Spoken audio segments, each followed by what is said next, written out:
There we go. Hello, everyone. Welcome to our other talk within the Nine-Sided Circle. This is our once monthly morning talk that we do on every third Sunday of each month. And of course, that's Pacific time. We do it at 10:30 a.m. Pacific time every third Sunday of each month. And this is so people around the world who can't join us at our usual weekly time at 6:30 p.m. Pacific time on Sundays, they get the opportunity to join in with us live as well. So all of you who were able to make it this evening, this morning, thank you for being here wherever you are. And those of you who are watching on YouTube, welcome to you as well. So I am one of your two hosts, Noor Kyle. And I'm the other one of your two hosts, Mushtaq Ali. And of course, we have to do our YouTube spiel, which means we invite you to like, comment, and subscribe to our content, to our channel. That helps us out a lot. We've had a lot of organic growth lately that has just been increasing slowly but steadily, and that's how we like it. And you can help us out by joining in to help us increase that number. That means leave a comment, share our content with your friends, like our video and let you know you're interested in what we're doing. And of course, subscribe so you can keep in touch with us and keep track of what we're up to. You can also join our mailing list. You can join our Facebook group. All of those things you'll find in the description below. You could even buy a If you t-shirt. subscribe to the video, you're one of the cool kids. Yeah. And we've had a lot of cool people buy our t-shirt, which is always fun to see when people join in and we get to see them wearing it. It really cheers us on. So if that's something you're interested in, that's available to you as well. And remember, Christmas is coming up, so you can give t-shirts and sweatshirts to your friends.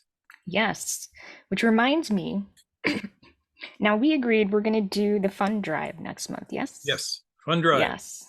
Yes. So this is how we find the means to cover all of the expenses that we need to cover to do much of our work for free. So that means our Zoom subscriptions, our various other things that we need, all of those things, we ask the community to help support us by pitching in, and one way to do that is by donating.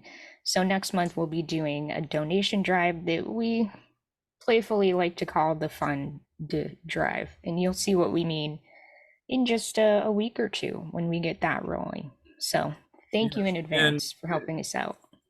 We're a little bit different than some people who ask for money in that we don't want you to give us anything that is not disposable income.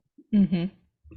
Pay your rent, feed your kids, buy clothes, all of that stuff first.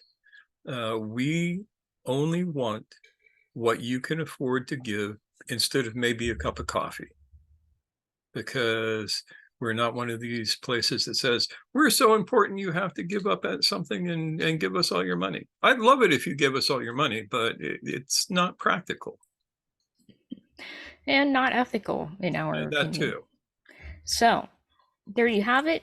Thanks for being Start here. saving up change from buying coffee in the morning and then send it all. Yeah, and then give it to us, yes. All right, so shall we get started? Let's get started. All right, so our first topic of the day, because there will be two, we do have our second talk this evening. We are going to be talking about the three facets of certainty. So, where shall we get started? Well, let's tell them what we mean when we say certainty. Yeah. That's your cue. So when we talk about certainty, we are asking ourselves two questions. First, we are asking ourselves, how do I know what I know? How did I come by the conclusions that I've come to? How have I obtained the knowledge that I have? Things like that. We are also asking ourselves, how do I know what is true? And that's a slightly different question, isn't it? Yeah. Yeah, so as our subtitle on this video says, how do we know what is so? So this goes beyond what do we know, facts, figures, and opinions and all of that stuff, to dig deeper into what is not just, a subjective reality, a subjective truth, but perhaps an objective truth. So we'll be discussing that and all the tendrils of that this morning. Yeah. And we're going to work with two Arabic words. The first is Yaqin, which means basically certainty. And there is a formal science of certainty that we're going to examine. And the other word that we're going to work with is ihsan, which I'm pronouncing poorly, but you will hopefully all forgive me. This is the outward to the inward of Yaqin. Yeah. Ihsan is usually translated as doing beautiful things. Sometimes it's charity, but it's more than that. It is living a life of beautiful actions that is aesthetic in the highest spiritual sense. And you can't do that without the inner certainty. So we'll come back to that. But there are, according to the tradition, three forms of certainty. The first one is called ilm al-yaqin. Ilm means knowledge. It means to learn. It's scholarship. It is the certainty that one derives through study and from hanging out with smart people. Now, this is tricky, especially in today's world, because every diamond of knowledge is buried under a ton of bullshit. And you have to dig through and get rid of the fertilizer, which is trying to grow the knowledge. So when you study or you're listening to the wise, the ulama is, again, the Arabic word, the people who are scholars. How do you know that they aren't full of crap? Have you ever considered that?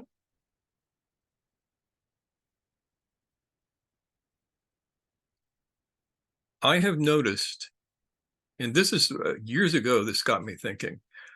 Every time I've been around people who are supposed to be infallible,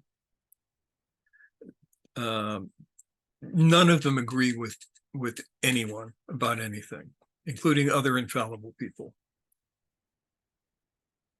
And that kind of made me suspicious.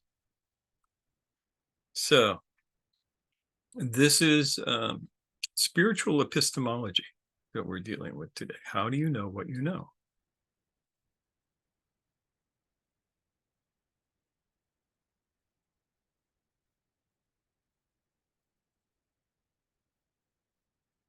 So when it comes to knowledge and the sayings of the wise, you have to educate yourself to a basic level in order to listen to what they say and be able to garner the truth or falsehood. And one garners the truth or falsehood through logic and critical thinking.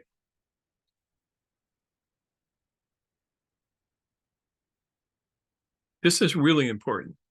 And while Muslims did not invent logic, they took it to a much higher level than the Greeks did.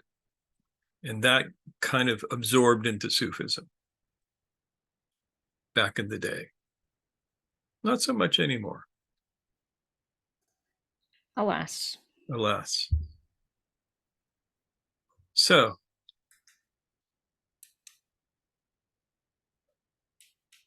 the first step to good ilm al-yaqin is do not believe anything.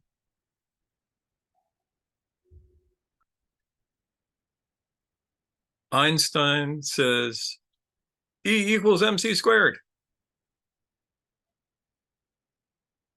Now, you know it's Einstein, so you're pretty sure that you can trust what he says. But certainty demands that you learn enough math that you understand what the equation means.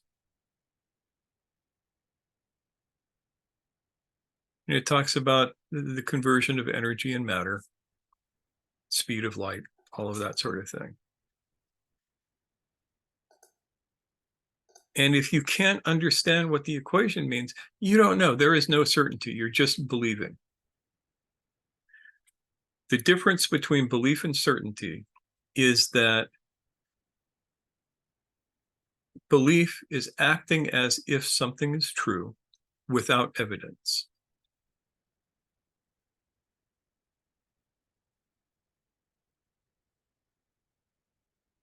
So James says, I have a unicorn in my backyard.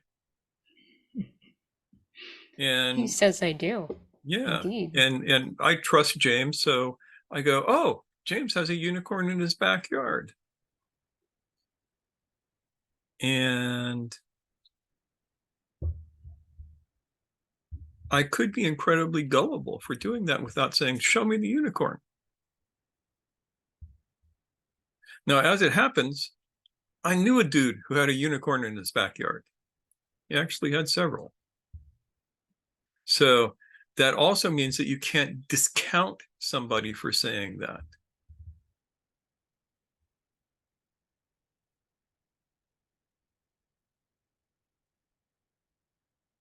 So you might ask, most people, when they hear I have a unicorn in my backyard, they figure this guy is pulling my leg. Well, to his credit, as Khalil says, it's actually a uni kangaroo. So, you know. That's fairly terrifying. Though, you know, at one time in the history of Australia, there was a giant carnivorous kangaroo. That's inspiring. Yeah, I saw a drawing of one made from the fossil record, and it's a thing of nightmare. Kangaroo with big fangs. But so James shows me a picture, and sure enough, there's a one-horned beastie in the backyard. And I look at that and I go, how can this be a unicorn? And he explains to me that the unicorn was never a mythological creature. It was a creature that was produced in certain areas as a herd protector, and it was done through a process of animal husbandry. And then he shows me evidence of this from the historic record. And so all of a sudden, my understanding of the unicorn completely changes. And rather than discounting the possibility of unicorns, I go, oh, there could be unicorns, but they're completely different than what I understood. And they're likely, well, they might go and put their head in the lap of a virgin, but they could go and put their head in the lap of anybody, for those of you who know the modern unicorn myths. This actually happened because, like I said, I had a friend, back in the day, he was called Otter. He's called something else now. But he and his wife figured out how to raise unicorns. And they made millions off of it. They rented 2 unicorns to Barnum and Bailey's Ringling Brothers Circus for like $4 million or something. Back when $4 million was actual money. and I hung around with the Beasties up in Ukiah, California, and they had one horn, and they looked like the unicorns that you saw drawings of.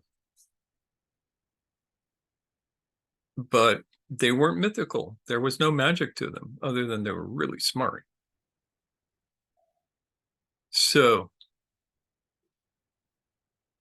the ability to question belief in order to find certainty allowed me to have an experience that I would otherwise not have had, because I would have discounted what somebody was saying because of known facts.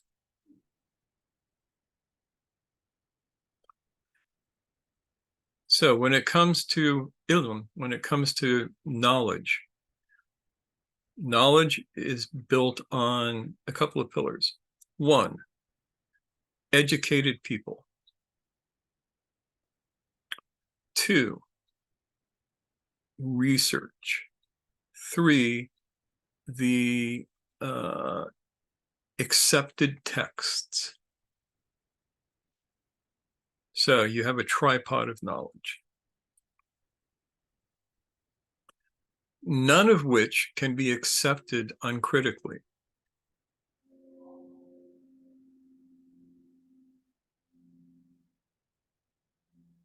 Is this making sense?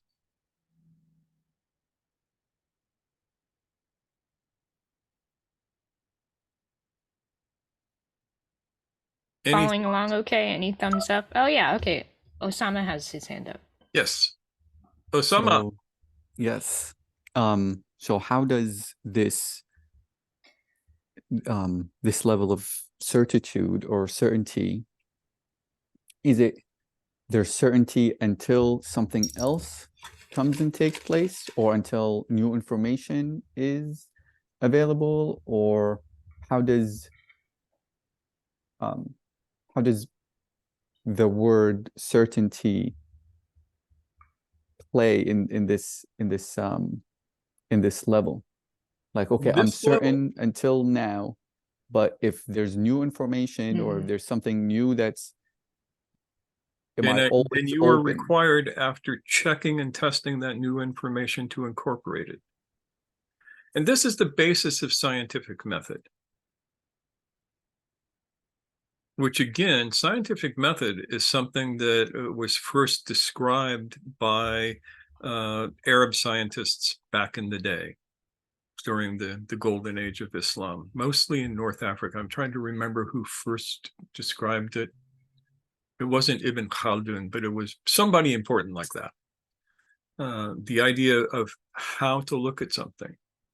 And the basis of scientific method is you cannot say something is true. You can only say that something has not been falsified.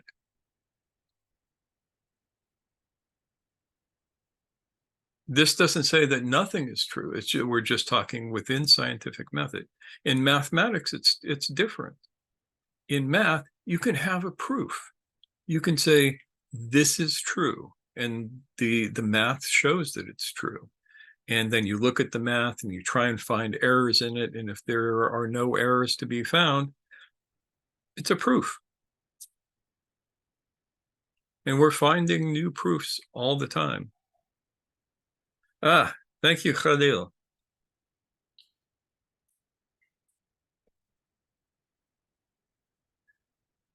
Yeah, Ibn al-Haytham is the guy who probably first laid out scientific method. So Osama has a follow-up. Yes. Yeah, so how can we take this concept and apply it to one spiritual path inwardly? How does it apply, or what does it look like inwardly? So you and I are talking, and I say to you, if you wear your hat inside out, it will help you promote your enlightenment. And you take your hat, and you turn it inside out, and you put it on your head, and you check, and you go, I I don't feel that enlightened. So then maybe you should doubt what I say on this subject, which is all to say, you test. Somebody says, doing this will help you spiritually. And you test. Maybe you try it. Maybe you ask other people about it. But you don't accept it at face value at first. And this gets into the second of the two certainties, which we will start addressing in a moment. But the first is, the book says X. Is X true?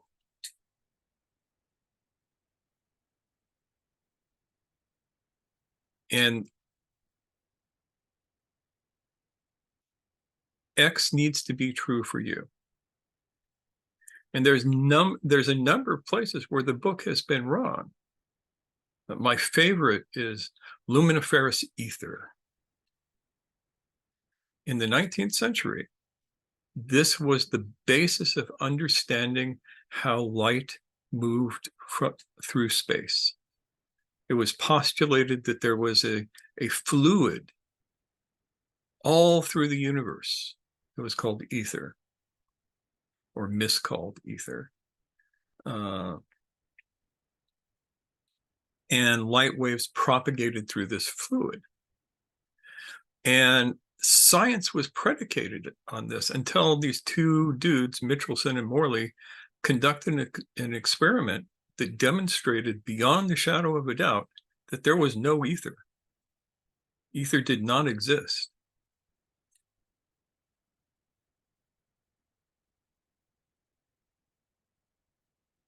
So, one of the questions that I ask is, until I can prove this, what value is accepting it as if it were true?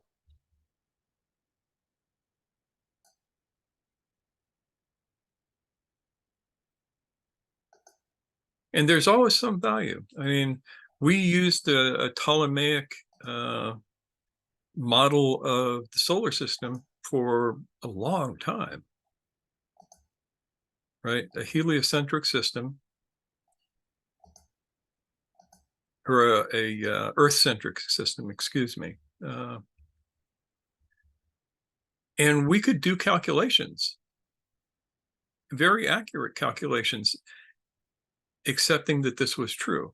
Not as accurate as we do today with our heliocentric system, but what is the consequence is an important question. If I think that the Earth is the center of the solar system, I have to account for some ways that the stars and the planets move. It can be done. Ptolemy did it. And it worked for hundreds and hundreds of years, more or less. There was a point where it became inefficient and we had to change it.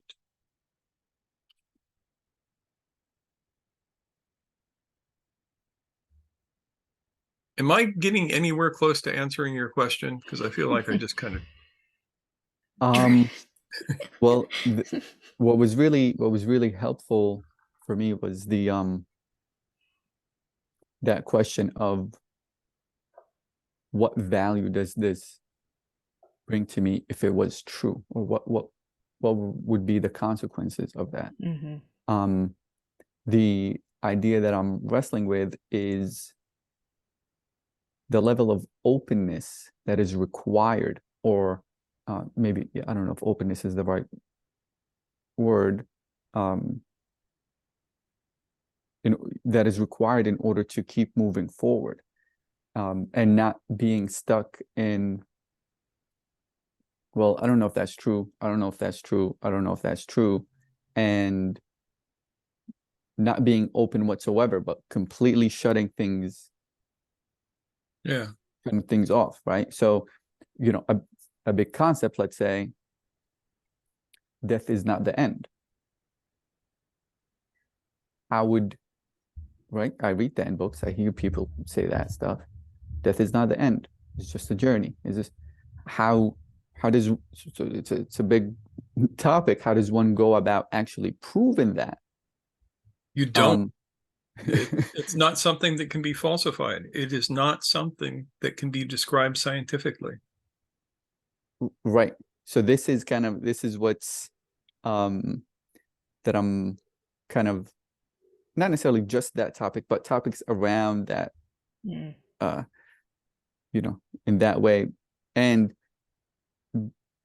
being open enough, which that's why I like your idea, like, okay, what would be the value if I accepted this to be true? How would I move differently in the world? What would that value be? And at the same time, still having that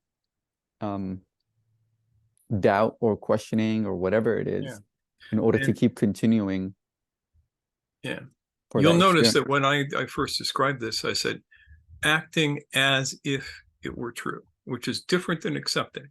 Hmm. So death is not the end. Can I know that death is not the end? Not so far. And I even died once some years back, and I couldn't tell you. It, there were no lights, there were no angels, there were no hole that you went down. None of that. I just woke up in the intensive care. So uh, I have no data, no firm data. What would be the consequences to act as if death were not the end is the question that I would ask. Is it useful to me to hold this as a proposition? And if I held it as if it were true, how would I alter my behavior?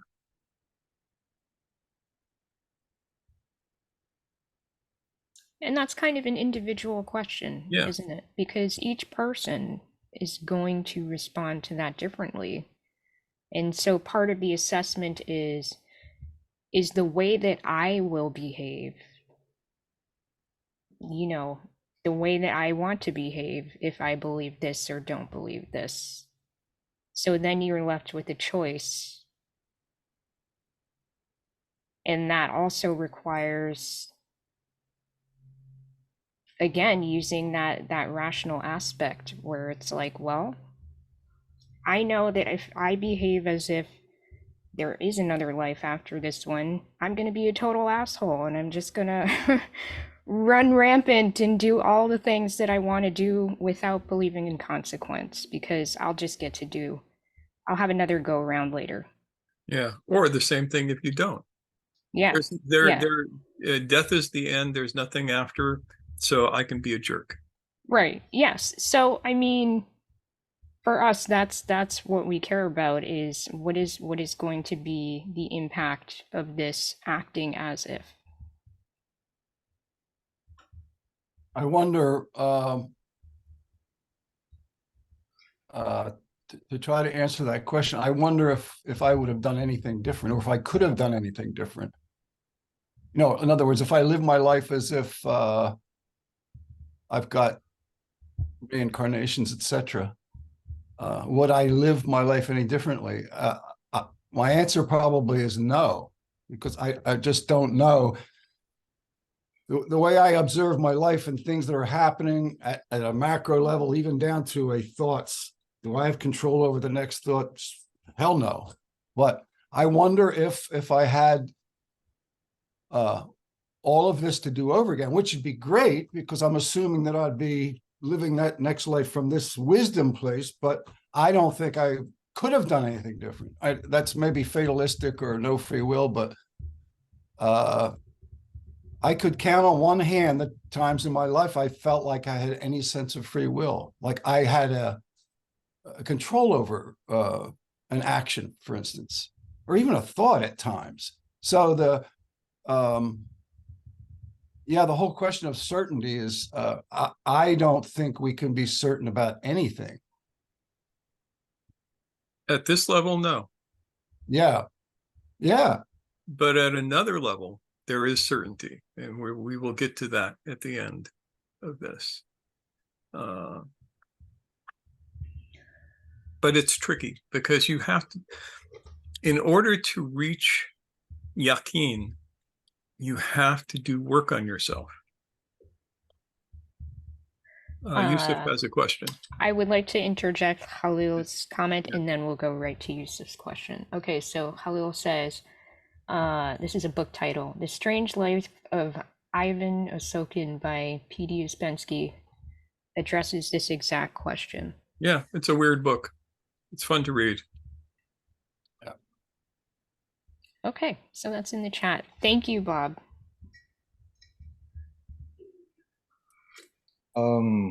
So this kind of knowledge is purely intellectual. Can we say that? It's purely Yes. the act of intellectual center. Yes. I mean, the other centers will work their way in because you'll feel like you're right. And this is part of the problem with this. When you do not do certainty as a practice, the human being wants to know what's true. They want to go, boom, this is true. There is nothing else. Rubber stamp. Rubber stamp. Yeah. And this is why there is a 1-generation gap between the discovery of a new scientific fact, if I can use that word Loosely. Kind of. And its general acceptance, because the people who operated on the old idea have to die off. Beyond a certain point, they are not willing to accept the new. There are people out there who still talk about ether as if it's a real thing. And it is a real thing in the sense that the Hindus meant it when they used the word. It means void. There is void. But there isn't some fluid that takes impressions from the universe. It just doesn't exist. But even today, if you go to a Theosophical Foundation meeting, they will talk about the etheric, or the Akashic records, which are kept in the ether.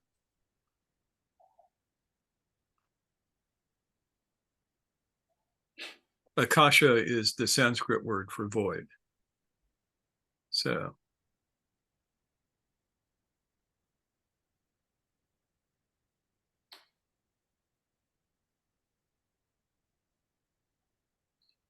Hey, can you make me a host?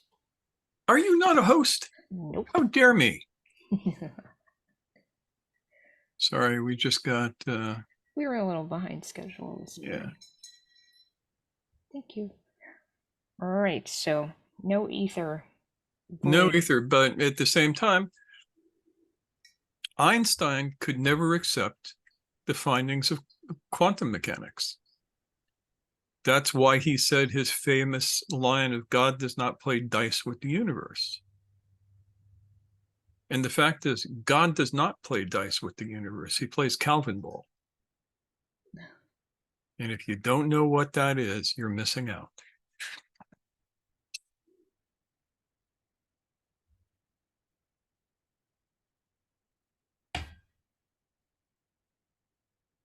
Okay, any more thoughts or questions on this?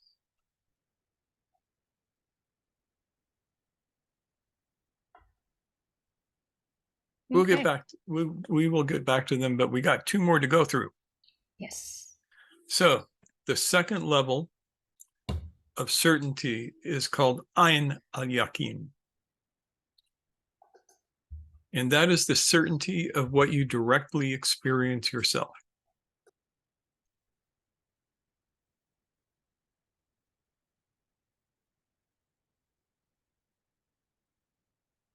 This is often more potent than Ilm al-Yaqin. It's the difference between what you read in a book and what you see with your own eyes. The word Ayn refers to sight. So this is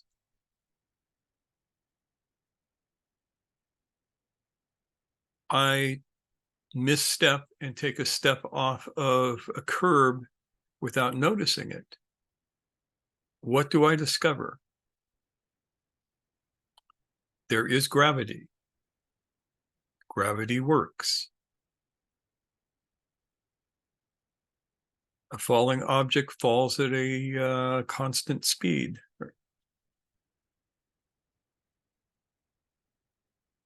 When it reaches its terminal velocity or some such thing. And I noticed this all at once on my way to the ground. Ah!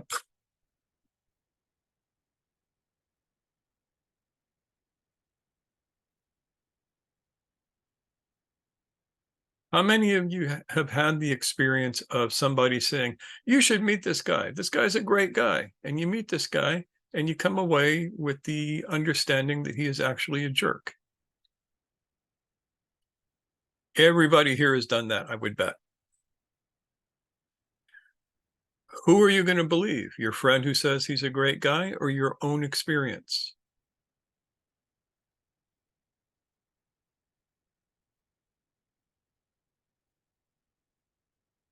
Now, there is a certain room here for not being correct. In some ways, it's less. In some ways, it is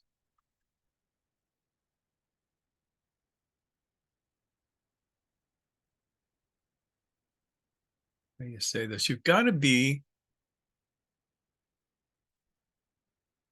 able to accurately describe what you're experiencing.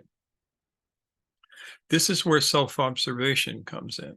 Self-observation is a quality of Ayn al-Yaqin.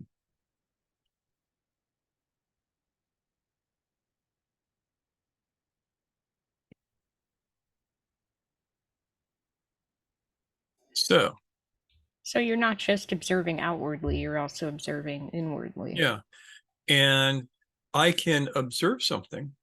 And so I see a guy who's, I'm walking down the street and Chris Angel is on the street and he does a magic trick, right? And we go, wow. I can make an assumption from that of, oh, this guy is magic. Or I can describe what I actually experience. And most people can't describe what they actually experience very well. That is an acquired skill. But it's the basis of what Gurdjieff called self-observation.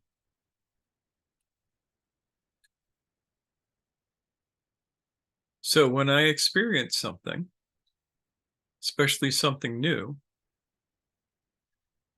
what's the first thing I have to do? Very first thing. Don't everybody answer at once.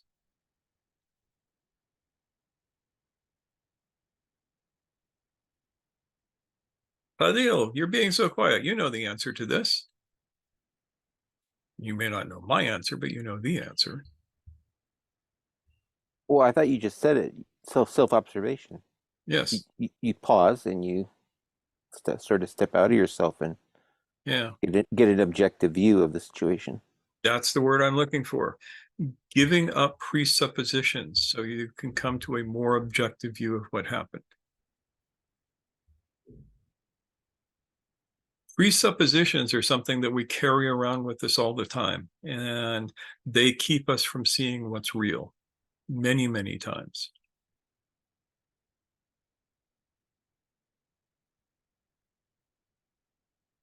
So my description of what just happened while watching Chris Angel float in the air has to be presuppositionless.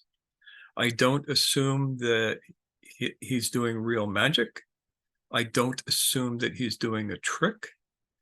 I just describe what I experience as clearly as I possibly can.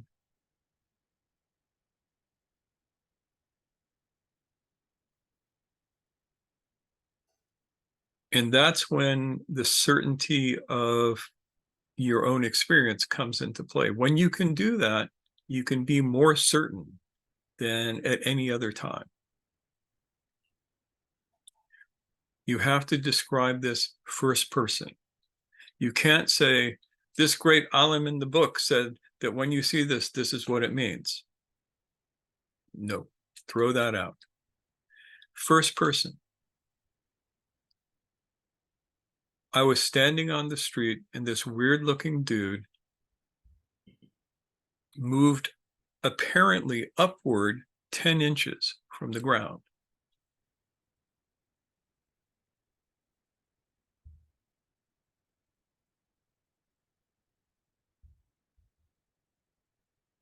Could I have been hallucinating? Yes. The human mind is capable of making up all sorts of crazy shit. Filling in all kinds of blanks. Yeah. And it is also suggestible. For instance, before I mentioned it now, none of you noticed the sensation in your left foot. And now you do. Simple suggestion. Just the fact of me saying that, I know that your mind will go there and check just to make sure that I'm saying something meaningful.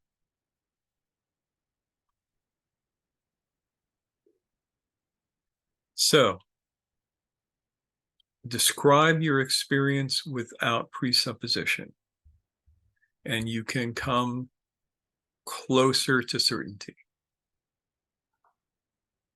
And it will allow you to see things that you would have otherwise not seen because you've written them off.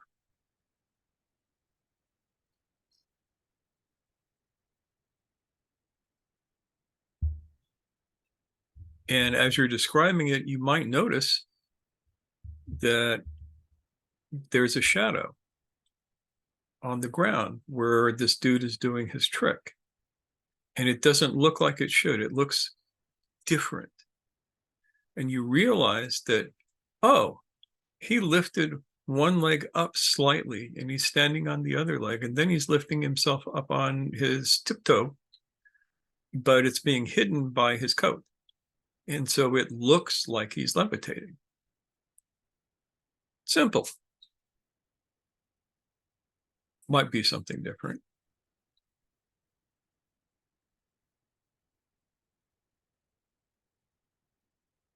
And the worst that will come out of this is you going, I don't know how he did that. I know what I experienced, but I don't know how he did it. And that's okay too.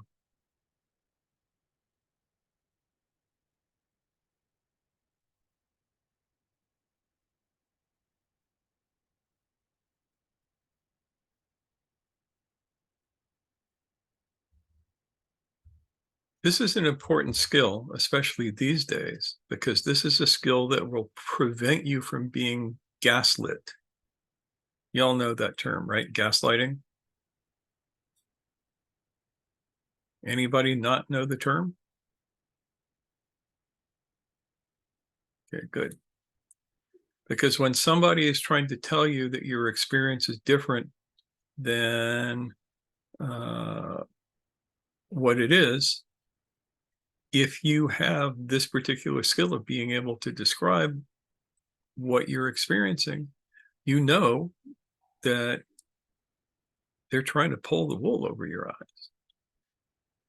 Somebody sees you and says, God, you were so happy yesterday. And you think, and say, no, I wasn't happy yesterday. No, I know you were happy because of this, that, and the other thing. You did this, therefore you were happy. And your own experience tells you that's wrong. Who are you going to trust, that person or your own experience?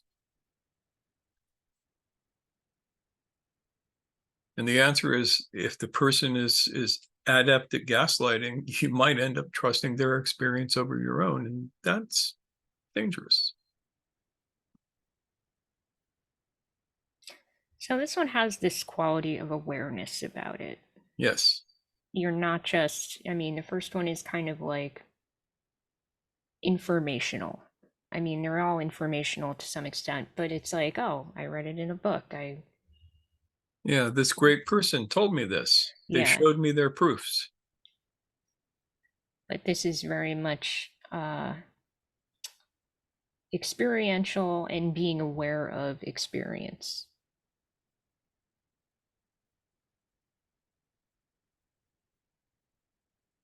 Osama. Yeah, this I can sense that also the danger in um in this state. If somebody is hypnotizing me, let's say, or puts me in a state of hypnosis, and um or I experience something, or I see something, and I'm going with that experience, and then I have people around me saying like, hey man, you probably were either hallucinating, or maybe somebody gave you something, or da da da. People saying like, just be careful. I'm like, I don't know what you're talking about, but I've experienced something that's out of this world. Like, and now I'm going with this, with what I've experienced. Where does well, yeah, this level of awareness, and at the same time this self-analysis, does it play in there? Is Yeah. Yeah. So there was this anthropologist named Michael Harner, and he worked with the Yanomamo people down in South America. And they used a hallucinatory snuff called yopo. It's made from the sap of the Varrola tree, which is basically really high in dimethyltryptamine, very potent psychedelic. And so he ends up doing yopo with a shaman to, you know, have some learning experience. And he's blasted out into the universe where he meets these dragons. And the dragons say to him, "We are the real masters of the universe." And he is shocked and shattered by this. And he comes back and he goes to the old shaman and says, I met these, there's no word for dragon in Yanomamo, so he described them as large lizards with birds' wings. And they told me that they were the real masters of the universe. And what do I do? And the old man looks at him and said, oh, them, they're always saying that. What can we learn from this?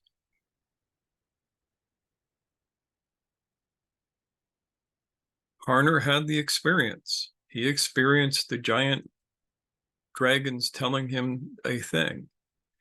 Just because somebody is a giant dragon doesn't mean that they're honest. Yeah, Halil says, machine elves say the damnedest things. Exactly right. So, Osama, I have had to deal with people who have had this experience over and over. Child of the 60s, right? The number of people that I ran across in San Francisco in 1967 who dropped acid and thought they had found the secret of the universe is more than I can count. All of them were wrong. They had an experience. The experience was real, and their inferences about their experience were not. And we know they were not because following those inferences inevitably got them into serious trouble.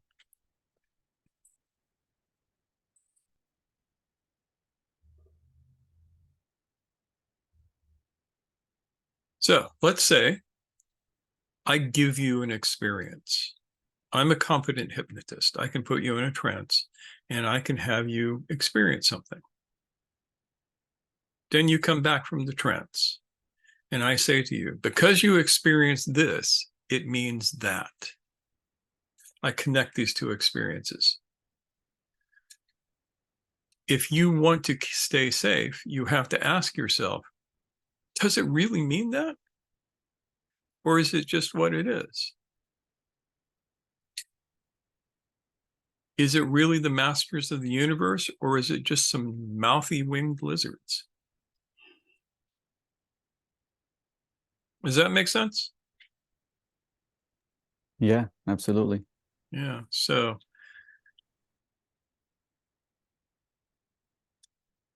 yeah, you can only be certain about what you can actually be certain about. James, talk to us. Is it fair to say that when someone has a radical, novel, shocking experience, that on some level appeals and fascinates them, Oh, it can, yes. that they become then very vulnerable to the interpretations of anyone who seems to have facilitated that experience? Yep. The critical faculty gets a bit shaky because they're just zapped by something radical new. It's a shock. And and especially if it's a whole new area of life they weren't even aware existed or could be accessed in any way. So vulnerable. Yeah, and it's one of the ways that the cult leaders of the world control their followers.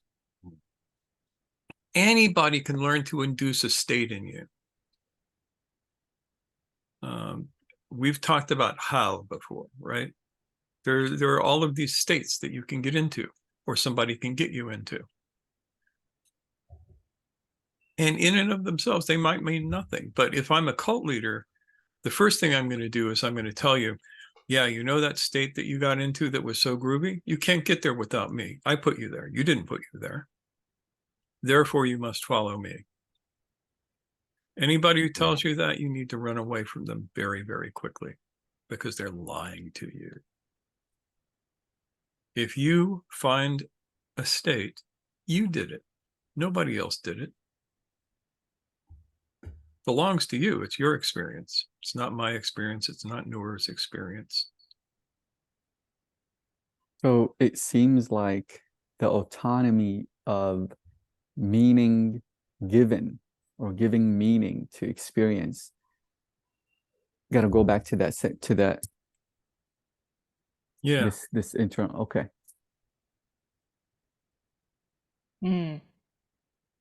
Yeah, I mean, as Khalil was saying, folks need to develop the Akle before flying off into the badlands and bardos of the Barzakh. Yep. Akle Yes. means thought, mind, not exactly wisdom.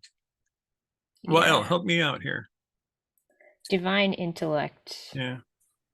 Akle, yeah, I would say is mind. Akle, yeah, I think I would agree with you for sure. Yeah, with a Reason, capital Akle can A. also be reason, logic. Critical thinking? Yeah. No, according to Sufism, Akal is the direct connection to the divine. It's not reason. It's dianoetic reason, according to Plato. If you look at Plato's divided line scheme, there's 4 levels. And that's the biggest mistake that we've made in modern philosophy, is confusing the reason with the nous or the akal. So it's a really big thing with me, because ever since Descartes, actually it was the scholastics who dropped it. It was still an effective thing in the mystical cultures of the ancient world, but we no longer know what it is or how to handle it. But it's a direct intuition of divine wisdom. Yeah, which is a great segue into the next facet of this. But before that, you're going to have to define Barzakh for Barzakh, as you mean it, yeah. Yeah. James is asking. Khalil. I mean, Those I would are just quickly. ethereal realms between ourselves and the ultimate divine vision. So somewhat similar to the Bardo. I mean, the only absolute in the universe is Allah. It's just the divine, the supreme divine identity. But because we come at it from such a relative perspective, we have to go through various veils of experience in what's called the afterlife, or the akhirah. But it's not really the afterlife, because there is no time there. The only way we can perceive of it as the afterlife is because we're coming from a time-bound understanding.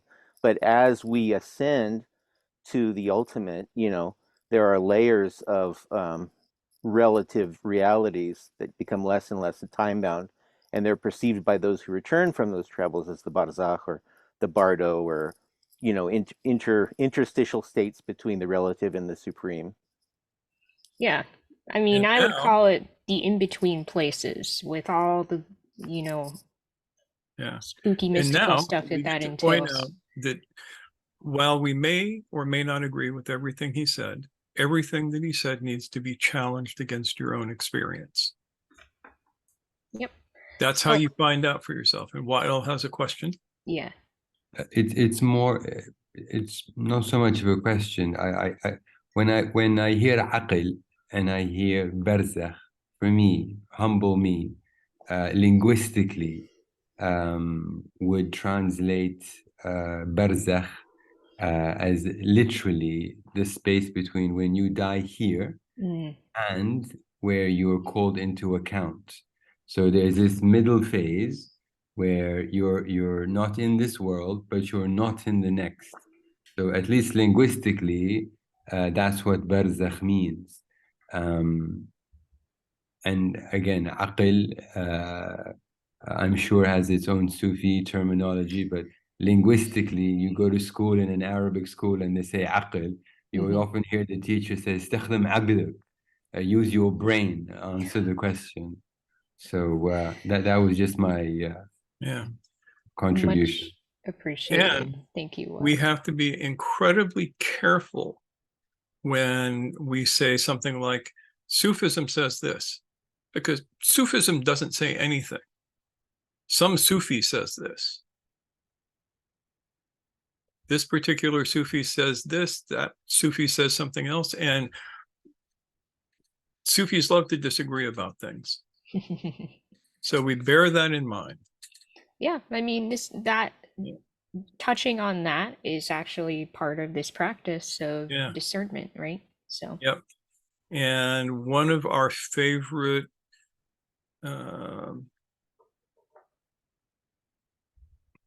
logical fallacies is appealing to authority, which is something we have to watch out for if we are doing real Ayn al-Yaqin.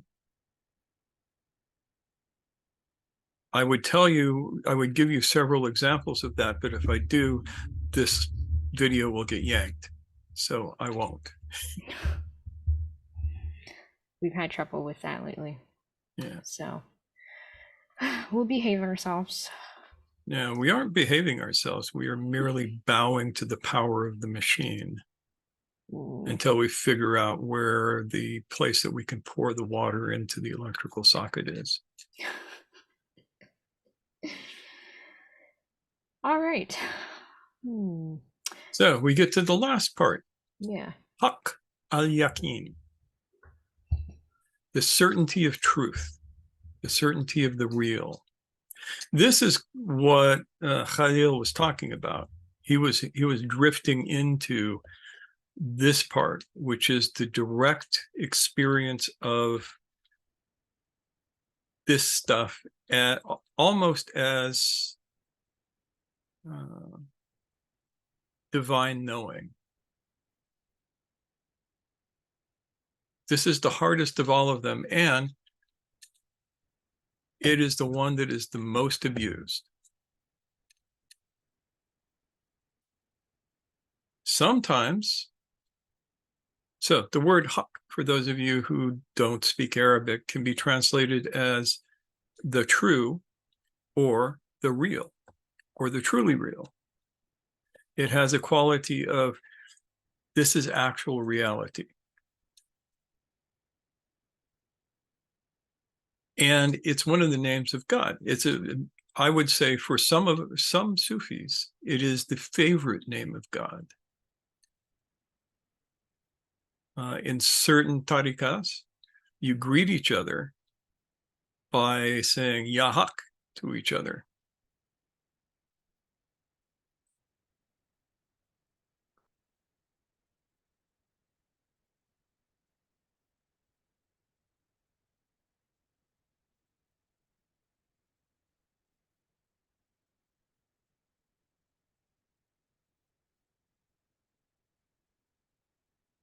This is something that you can't do.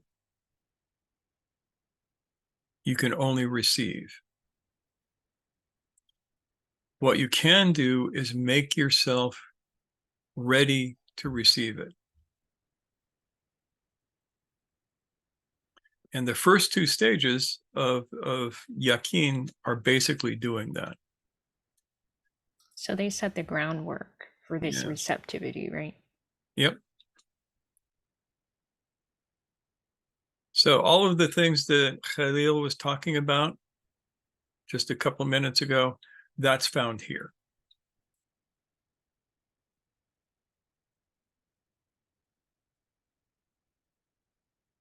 So does Irfan only take place at that level of the haq? It doesn't take place at the levels of the ilm and the ayn.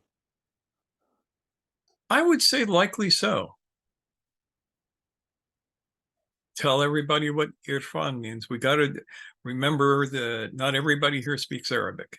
Well, that's Persian, but gnosis or like no, divine knowing, that it's when I mean, my interpretation from what I know of Sufism is it's the point at which your akal becomes fully enlightened, so that you have a full blazing, untarnished vision of the divine.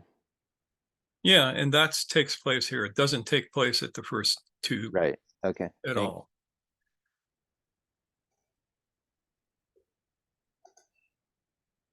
Yeah, it's a Persian and Arabic word Yeah. used to mean, at least literally, it's like knowledge, awareness, learning, but it goes deeper than that.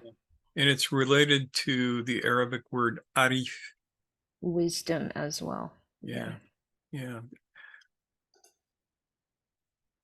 One who is an arif has the direct experience. And that's what this talks about. There can be a billion ulama, but at any given time, there's not that many arif. We could use more. Do we have any volunteers?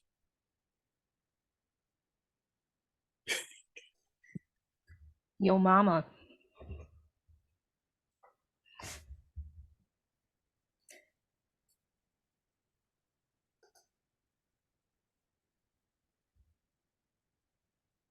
So there's not too much that we can say about this other than it is a state that exists. There is a place where you can directly perceive the real. And it doesn't look anything like people think that it does. It ain't like in the movies.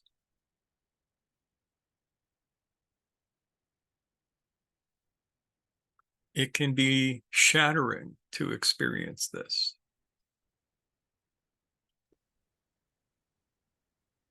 Bob, did you have a thought? Yeah, it sounds like grace to me in the Hindu tradition. Like you can't you can't acquire grace of the guru or the Shakti or whatever. It's given, but there's the preparation to receive it. So that's my thought about You're not that. wrong. If that's,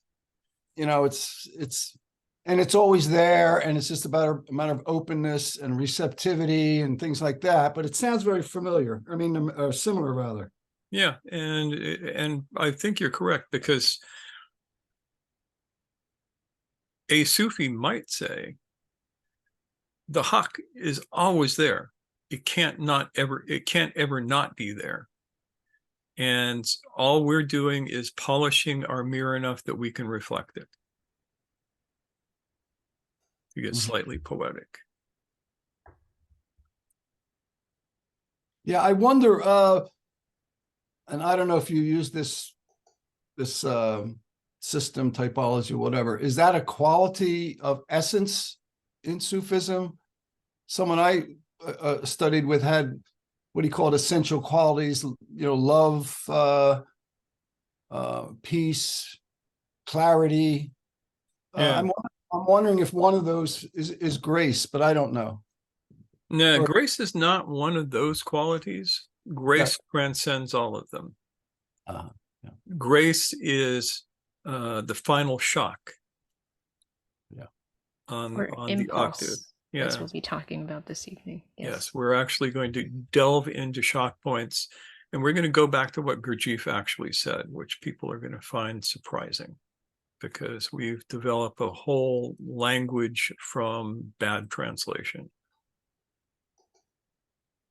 which is pretty damn common. Yeah, that's kind of a tangent, but yeah, that's a little snippet. Khalifa says, first of all, I want to make sure Bob has had his opportunity to speak. Are you all set, Bob? Yeah, I think so. Let me think a minute here.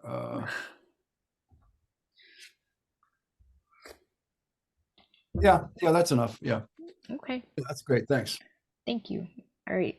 Khalil says, can you say something about the relationship between the irfan at the level of al-haq with a capital H and the idea of fana, or annulment of the nafs?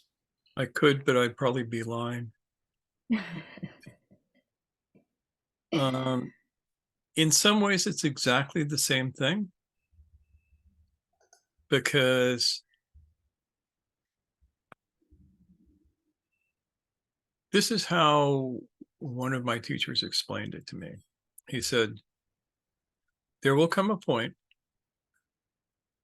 where Allah destroys your ego. Like, Nafs means ego, for those who don't nafs know. means ego in this sense. More or less, yeah. And you can't do it. Only the divine can do it. And when this happens, everything stops for you. There is no you left. And then Allah gives you a brand new ego. And this ego is made from his qualities, not the qualities that you collected in your life. So the experience of fana is what happens just before you get to Haqqal Yaqin. Because when you are operating from the divine qualities, that's all you experience is the truly real. That's my hypothesis. This is more ilm al-yaqin and a tiny bit of ayn al-yaqin. So take everything I say with a grain of salt, but it's the best description I can come up with.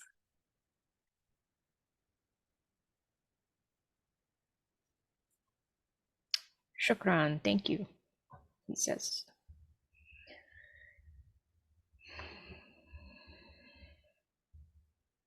Any other thoughts or questions?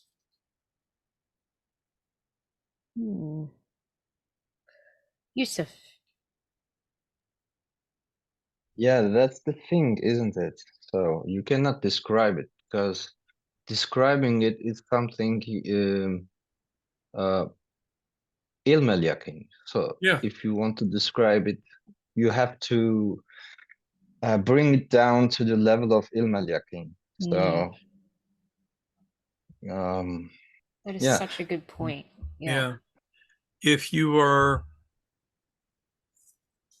good at this kind of stuff, you can help a person arrange themselves in such a way that they can have the experience. But yeah, you're exactly right. And this is something that people forget. What else?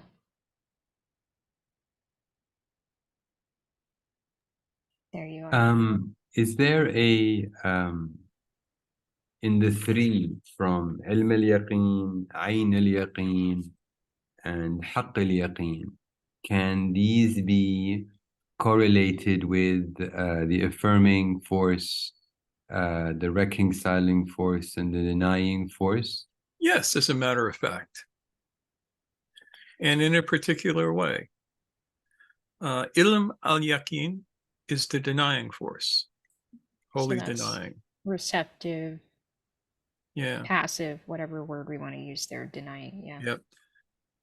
Ayn al-Yaqin is the affirming force, and Haqq al-Yaqin would be the reconciling force. So if you look at the six laws and that particular arrangement of denying, affirming, reconciling, then you know what it's about.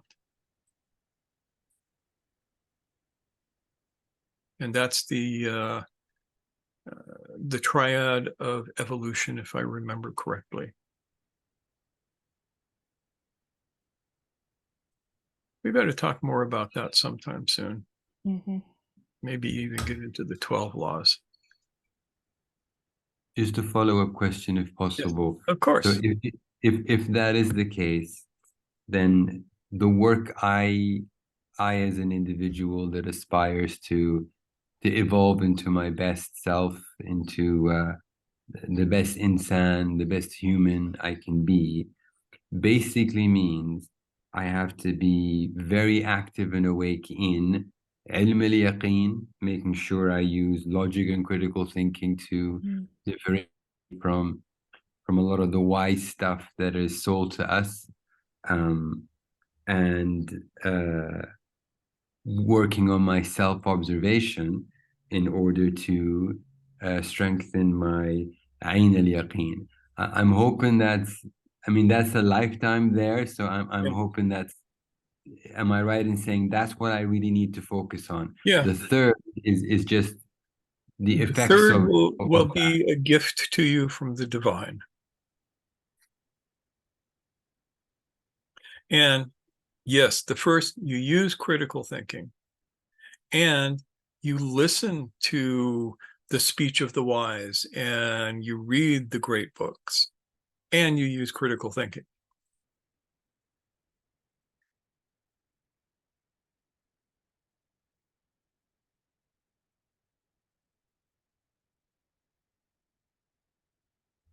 Well, that's pretty much what we've got.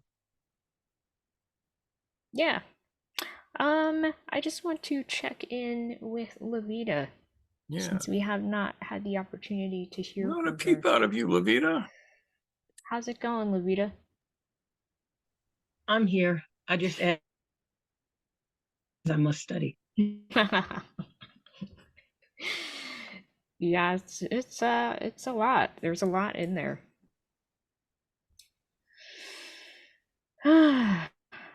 All right. Last opportunity. Any thoughts that anyone wants to add before we say goodbye? Yeah, I will. Okay. Thank you for inviting me in. It was a great experience. I need a little more translation though.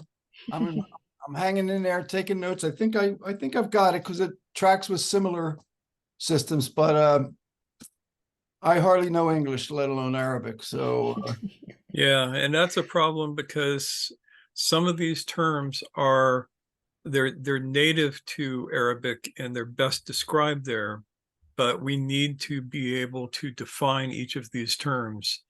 Yes. I think you did. I think you did, but what I would request is that when each person then in either asking or answering a question just reiterates, like number 2 is direct experience versus, you can use the Arabic, but use the English as well. That's all. Not a big deal till I, get up. To us, it is a big deal because we need to be able to talk about this in a way that people actually understand it. To keep people in the loop and not just lose people because we're using words that are unrelatable. Unfamiliar. Well, unfamiliar at least, the language, but I mean, I get the concepts, but yeah. And the other thing, maybe in the same vein, and it's relevant with this idea of knowing, number 1, which I have study scholarship, experience, which I have kind of, I understand it anyway, leads to it leads to a God place. And so what if you don't believe in God? Can I be in the club? I mean, it's like, so, or if, or like, I may say consciousness or something, but I know, see, I'm betwixt and between, because I would love to have this wonderful devotional space that I had when I was a Catholic kid, 14 years old in high school, but I don't. And so, but I still have this desire, and why else would I be here? But like, and it would be great to believe that there's a hereafter, but I'm in a place, and I have been for maybe 10 years, like, this is all bullshit. Not the practice. I mean, I still practice, but it's like, not because there's some divine reward, which to me is kind of like the number 3 here. But I'm also open to be surprised suddenly and say, wow, yeah, there's that 3 again, or 3, but doesn't look like Jesus or Allah or any of these cats, Yeah. So whatever they're supposed to look like. And see, the thing is, we don't care if you believe in God or not. Yeah, I get that. Absolutely. Yeah. There is no religious test to be part of this circle. Yeah. I appreciate that. Yeah. And my view of God is not going to look anything like any holy book's description. Yeah. Definitely doesn't look like the Christian God. The thing I love about the Muslim view of God is that they don't have a view. There's no picture. There's no picture. There's no, oh, it's a mean old guy sitting on a throne somewhere, even though they talk about thrones and stuff. It's something that can only be experienced. And if you never experience it, that's fine. And as for life after death, I refer you to the great Sufi master Mullah Nasruddin Hoja, who was sitting under a tree one day, and a bunch of students came up to him and said, Mullah, what happens after we die? And he says, I don't know. They look at him and say, but you're a saint. And he says, yes, but I'm not a dead saint. And that, I think, is a very, very good view of it. I would rather worry about, am I living this life as well as I can?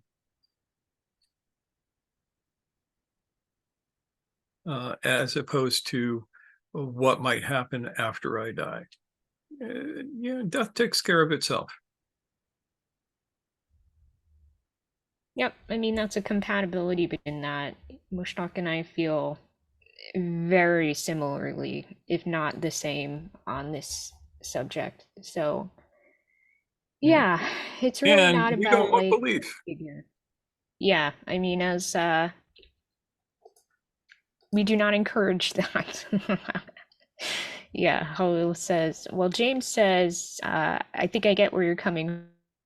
What you're saying is relatable, and I feel you.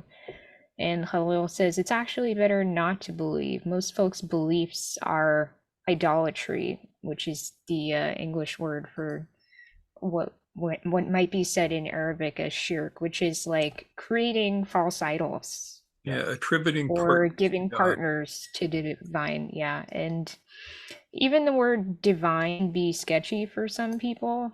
Some people jokingly call it the force. It's just this idea that there is an aspect of experience that is bigger than our individual selves. Yeah. And allows us to aspire to something deeper than the surface. Yeah. Fundamentally, whatever you experience it as is what it is for you. Mm-hmm. And everybody here is going to respect that. Nobody's going to tell you, oh, no, there's a God and you have to believe in him, because if there is a God, he don't care. Yep. Yeah. And I'm seeing people nod their heads here. So I think we're on the same page. Yeah. Well, we should probably wrap it up because this took longer than I thought, and I need a second cup of coffee today. But all right, we do have a Zach couple has, hands up. yeah, we have a couple Yusuf, hands up. Wael had his hand up briefly. Can Yeah. we start with him? I was just going to tell Bob, if you need any help with Arabic, this group is so cool. You got Arabs, you've got Turks, you've got speakers of the Farsi language, and they're the coolest of the cool. So all you need is ask, and we're there. Yeah. All right. Thanks. Yay. We also have people who speak Hindi and Gujarati and a couple of Sanskrit speaking people. So we're doing pretty good. So we're doing pretty good. Zach, speak to us. I just noticed that you could project the 3 types of Yaqin on the Enneagram and basically end up with the full loop that starts with knowledge and goes through I and then truth. And I think it's about knowledge seeking at the end of the day. And so you would be absolutely the ultimate form of about knowledge seeking is get into the ultimate certainty or the ultimate truth, which is the Haqq. Yeah. You are absolutely correct. We didn't want to tell everybody that this time around because it's more fun when you figure it out yourself. My bad. No, you're good. All right. Thanks, Zach. And Yusuf, you get to close us out. Yeah, I just want to add something about Yaqin. I don't know if it's in Arabic also so, but in we also use Yaqin in Turkish. What we say yakın. So that means near or close. So it's about the distance between me and something. So it makes also that kind of sense. Ilm al-Yaqin is, I'm not so close. So I don't see it. I just know something about it. So I heard you got some facts on a piece of paper. Yeah. Then I become close and I can see it. So the distance is closer now. Then I'm in it. So that's the Akle Yaqin. There's no distance. You are one with that you want to know. That's absolutely perfect. I love that. A perfect note to end on, huh? Yeah. So thank you for that. And thank you to you all for joining us this morning. And yeah, we didn't get to put an announcement out that this was a 2 Talk Sunday, but everyone was paying attention, and that is wonderful. So thank you. And this evening, we're going to be talking about, like I said, something very exciting. We're going to do a deep dive into the shock point. Yes. As a concept, yes. And as a reality, because we think we have a way of talking about it that may reflect more of the experiential truth of it. Yeah, and it's more accurate to what Gurdjieff was actually describing when somebody took what he said and translated it as shock point. Yeah, so look forward to that exploration. But in the meantime, take it easy. Wishing you the best over the next several hours, and maybe we will see you later on. So we'll talk to you very soon, and we can wave to each other, wave to everyone watching on the replay, and we'll see you later. Take care. Bye. Sure.